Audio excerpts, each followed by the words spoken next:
my family, we love to go canoeing, and we do this in northern Wisconsin.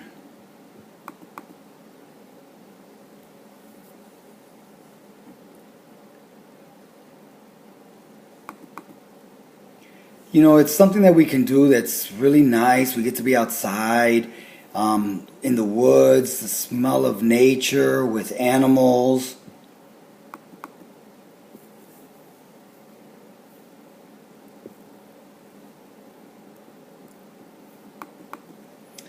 We go every year, but I have two children. One is 8 and the other one is 6.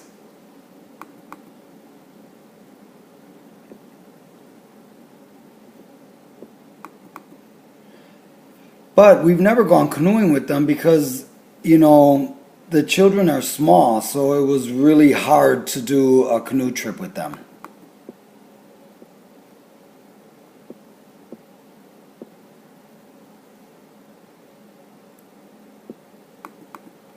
But for the first time recently, we were able to go on a trip because I thought, you know what, my son is 8 years old and he can carry his own backpack and take care of himself.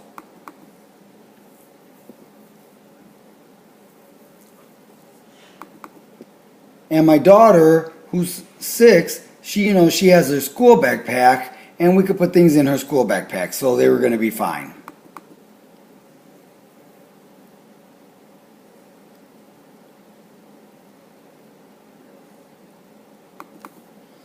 So, and then there was my roommate who was with me, my friend, and that made it that there was going to be 2 adults and 2 children on the trip.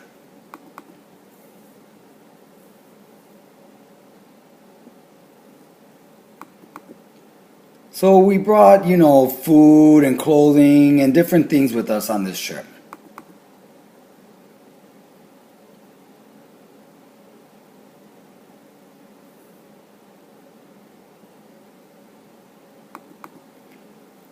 So where we were going was to a place called Echo Trail, and it's near this lake.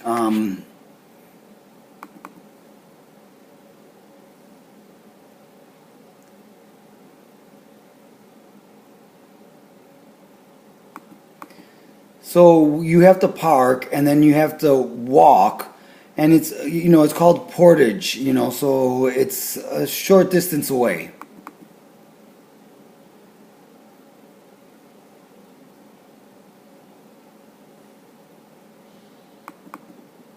So, when you portage, you're walking to the water and then you could start the canoeing and then you get to go onto the lake.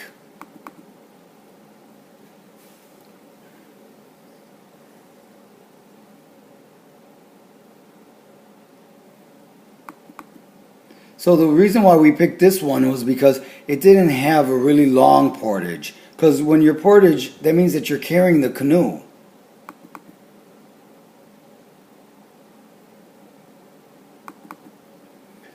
And carrying the canoe with 2 kids, that wasn't going to be easy. So we picked a short one. So, little jaunts here and there.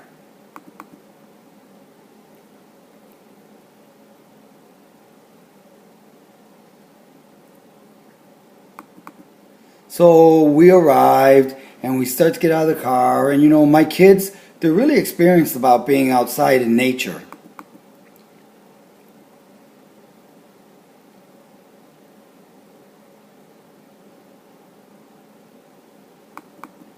So I told my kids, you know what, yeah, you guys know what you're doing and you know how to be safe. So why don't you guys go ahead and run ahead and I'll meet you there.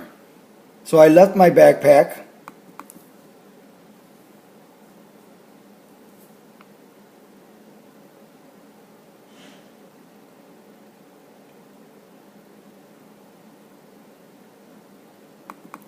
So, I left my backpack and I picked up the canoe and then I had to walk to where we were going to put it in the water, and it was, knots. The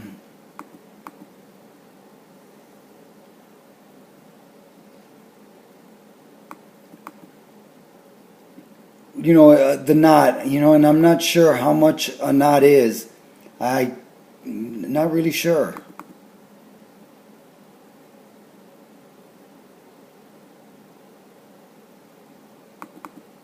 You know, I think 1 knot equals 60 yards, but I'm really not sure. So why don't we just skip that and I'll keep going with my story.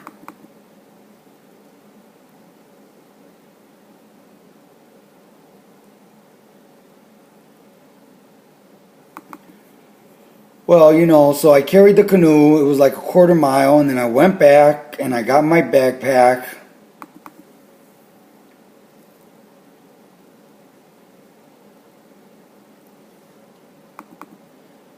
Some people can carry both things at the same time, both their canoe and their backpack. But I didn't want to because, you know, I'm taking care of my back.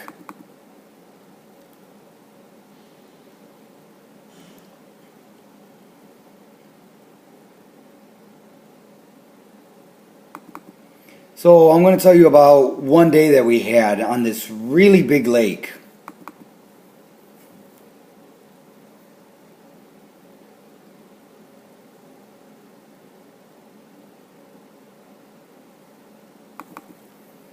So most of the time when I'm canoeing, I'm really strict, and I tell my son that he has to wear his life jacket.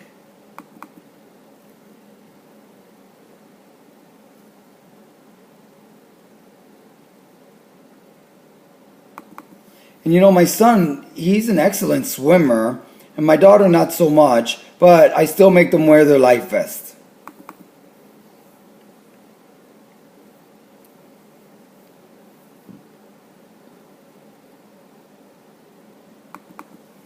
And when we sit in the canoe, I sit in the back with my daughter in the middle and my son up front.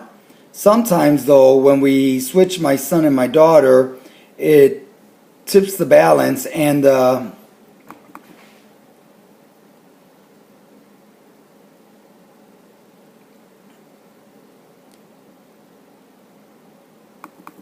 front of the canoe goes up.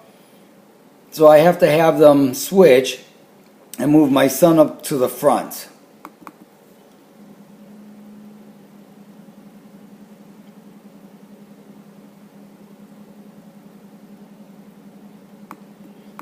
So the day that I'm talking about, it was really windy and the waves were really big.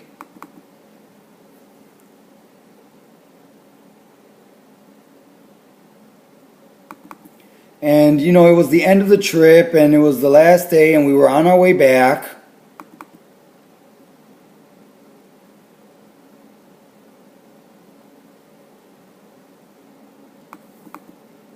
And we were sitting the way I said. I was in the back, my son was in the front, my daughter was in the middle. And before the trip, my son was saying how much he loves this.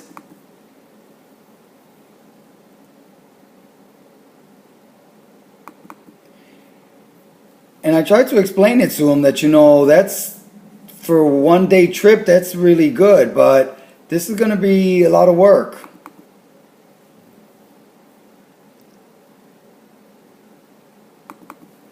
And I explained, you know, for 1 week, it's not going to be easy.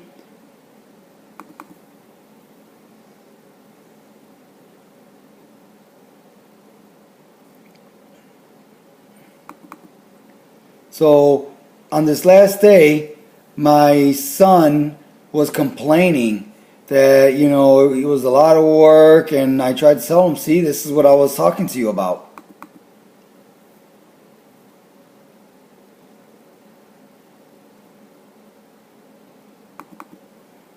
And he just kept complaining, and it just made the situation worse.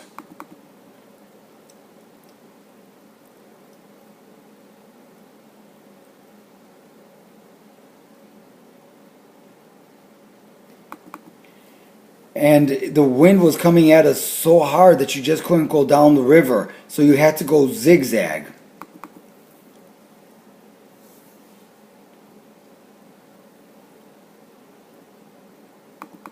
Which meant that you had to go to one bank of the river and then turn towards the other bank and cross the lake again and go back that way. And that's how you zigzagged across the lake.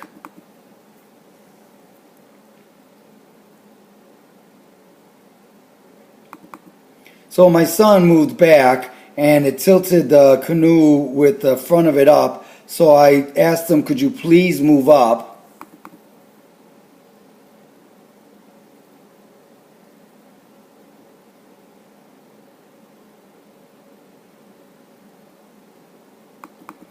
But he was scared to move up. He thought that maybe the canoe would flip over. But you know, it's really a pretty big size canoe. And it doesn't tip over that easily. But I could be that I'm just a little paranoid.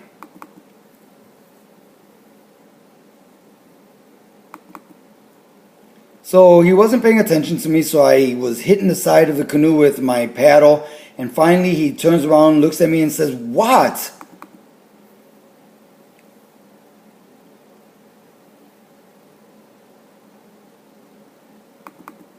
So he turns around with this really disgusted look on his face and starts to paddle, and I just got mad.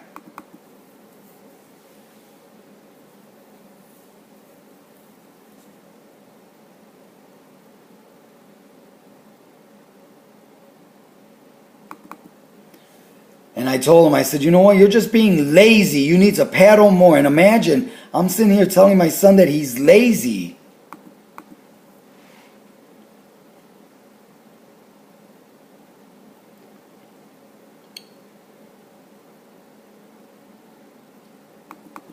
So he finally, he looked back at me and he was startled that I was yelling at him. He finally moved up. And it was still a struggle, even though the boat had righted itself as far as being balanced.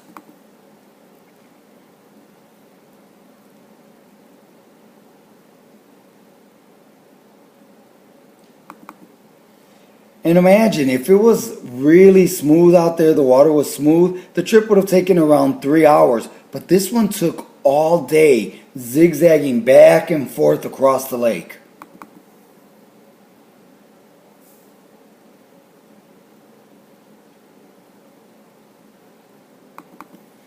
And sometimes we were, while we were zigzagging, we would get stuck in the current, and I would think, oh shit, I gotta paddle harder, and I would start paddling really hard.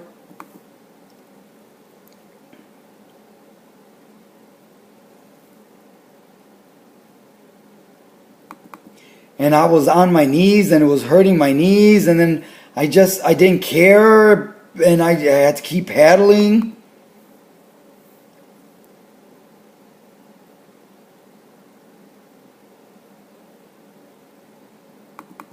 Finally, I just gave up and I decided, you know what? I'm going to go by the shore and I'm going to avoid the current altogether.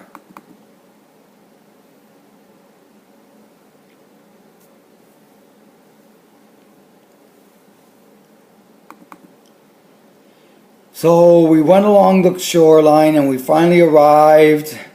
And then I went up to my son.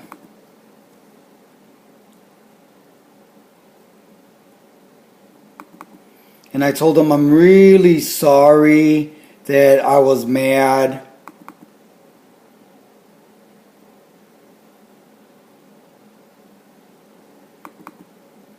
And my son told me, you know what, it was fine, it was okay, but I was really frustrated and it still bothered me.